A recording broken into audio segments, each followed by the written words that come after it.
Governing body নির্বাচনের দাবিতে মানববন্ধন কর্মসূচি পালন করেছে মণিপুর উচ্চ বিদ্যালয় ও কলেজ অভিভাবক ফোরাম।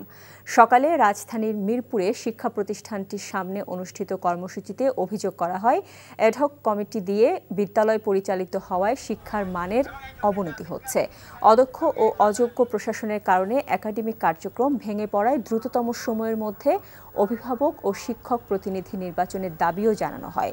বর্তমান কমিটি শিক্ষা প্রতিষ্ঠানের উন্নয়নে কাজ না করে দুর্নীতিতে জড়িয়েছে বলে জানান বক্তারা। অবিলম্বে ব্যবস্থা নেওয়া হলে আন্দোলনে যাবার হুঁশিয়ারিও দেওয়া হয়।